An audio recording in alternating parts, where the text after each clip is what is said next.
PSC rank ലിസ്റ്റിൽ ഒന്നാം rank ലഭിച്ചിട്ടും നിയമനം ലഭിക്കാതെ മലപ്പുറം പടിഞ്ഞാറ്റുമുറി സ്വദേശി M. Rasheeda.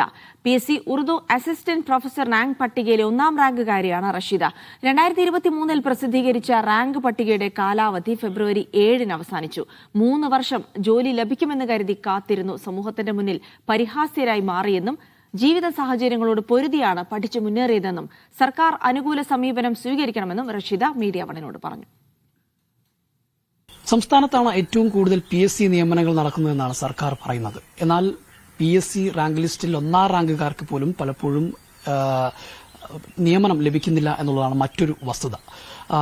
PSC Urdu rank ലിസ്റ്റിൽ ഒന്നാം സ്ഥാനം നേടിയ മലപ്പുറം സ്വദേശിയായിട്ടുള്ള റഷീദ, അവർ ഒന്നാം റാങ്കുകാരിയാണ്. പക്ഷേ അവർക്ക് നിയമനം ലഭിച്ചില്ലെന്ന് മാത്രമല്ല, അവരുടെ അവസരം നഷ്ടപ്പെടുന്ന ഒരു സാഹചര്യത്തിൽ കാര്യങ്ങൾ പോകുന്നു എന്നുള്ളതാണ്. ഇപ്പോൾ റഷീദ് തന്നെ നമ്മോടൊപ്പം ചേരുന്നു. മലപ്പുറം പടിഞ്ഞാറ്റുമുറി സ്വദേശിയാണ്. നിങ്ങൾ ഈ റാങ്ക് ലിസ്റ്റ് വന്നത് എന്നായിരുന്നു? 2023 ഫെബ്രുവരി 7 അസിസ്റ്റന്റ് പ്രൊഫസർ ഉറുദു റാങ്ക് പട്ടിക നിലവിൽ വന്നത്.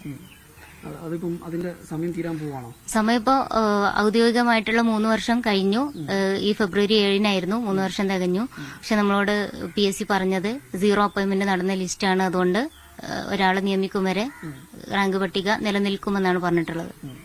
അതായത് ഇതിന്റെ ഈ സമയങ്ങളിൽ PSCയുമായി ബന്ധപ്പെട്ടിരുന്നു. ഒരുപാട് തവണ ഞാൻ PSCയിൽ പോയിട്ടുണ്ട്. നമ്മൾ ഹയർ എഡ്യൂക്കേഷനിൽ പോയിരുന്നു, DC-യിലൊക്കെ ബന്ധപ്പെട്ടിരുന്നു. നിയമനവുമായി ബന്ധപ്പെട്ട് റാങ്ക് ലിസ്റ്റ് വന്ന് നമുക്കതൊരു പ്രതീക്ഷയാണല്ലോ. ഒരുപാട് പ്രതീക്ഷയോടെ നമ്മൾ പരീക്ഷ എഴുതി റാങ്ക് പട്ടിക കാത്തുനിന്നു. റാങ്ക് പട്ടിക വന്നു.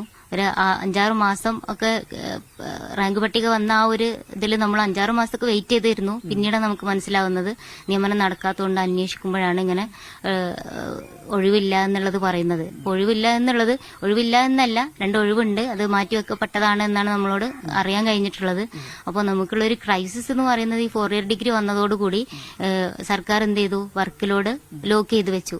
അപ്പോൾ അതാണ് ഈ അസിസ്റ്റന്റ് പ്രൊഫസർ നിയമനം ഈ രീതിയിലാവാനുള്ള കാരണം. ഒരുപാട് പേരുടെ പ്രതീക്ഷയാണത്. നമ്മൾ ഒരുപാട് കഷ്ടപ്പെട്ടു, പഠിച്ചു, ഊണ് ഉറക്കു വെച്ചൊരു ലിസ്റ്റ്, ഒരു പരീക്ഷയ്ക്ക് നമ്മൾ അപേക്ഷിച്ച് കഴിഞ്ഞാൽ പിന്നെ നമ്മൾ അതിന്റെ പിന്നിലാണല്ലോ. അപ്പൊ എന്നെ സംബന്ധിച്ച് 2012 എനിക്ക് അപേക്ഷിക്കാൻ പറ്റാത്തൊരു സിറ്റുവേഷൻ ഉണ്ടായി. അന്ന് ഏജിന്റെ ഒരു പ്രശ്നം കൊണ്ട് എനിക്ക് അന്നത്തെ ഫസ്റ്റ് ഫ്രഷ് ആയിട്ട് ഇറങ്ങുന്ന സമയത്ത് നമുക്കിതിന് അപേക്ഷിക്കാൻ പറ്റാത്തൊരു സിറ്റുവേഷൻ വന്നു.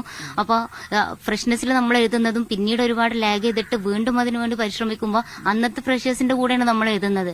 അപ്പോൾ അത്രയും എഫേർട്ട്, ഡബിൾ എഫേർട്ടാണ് നമ്മുടെ മുന്നിലുള്ളത്. അപ്പൊ അങ്ങനെ ഒരു സാഹചര്യത്തിൽ നമ്മൾ എഴുതി മുന്നിൽ വന്നു, ഒന്നാം റാങ്ക് വന്നിട്ട് പോലും ഈ 3 വർഷം സർക്കാരിന്റെ ഈ ഒരു 3 വർഷം PSC പറയുന്ന നിഷ്കർഷിച്ചിട്ടുള്ള ഈ 3 വർഷത്തിനുള്ളിൽ പോലും നമുക്ക് ആ നിയമനം ലഭിച്ചില്ല. അപ്പൊ ആ 3 വർഷത്തെ സർവീസ് നമ്മുടെ എല്ലാം നഷ്ടപ്പെടല്ലേ നമുക്ക് ചെയ്യുന്നത്. അപ്പൊ അതിന്റെ ഒരു പ്രയാസമുണ്ട്. 3 വർഷം കാത്തിരുന്നു എന്നുള്ളത്. അതെ, 3 വർഷം കാത്തിരുന്നു. അനാവശ്യമായി കാത്തിരിക്കുക എന്നതിനപ്പുറത്ത് നമ്മൾ കാത്തിരുന്നു.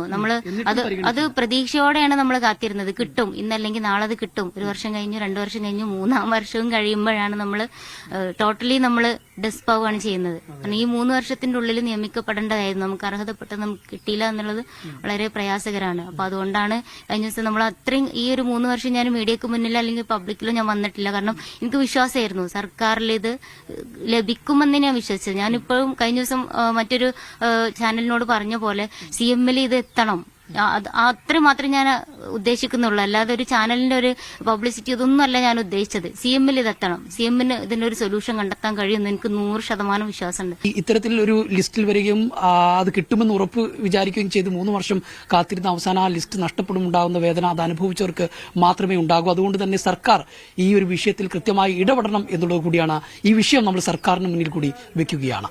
അനുരൂപ് ചീക്കോടിനൊപ്പം ജംഷീർ കൊടിജി, മീഡിയ 1, മലപ്പുറം.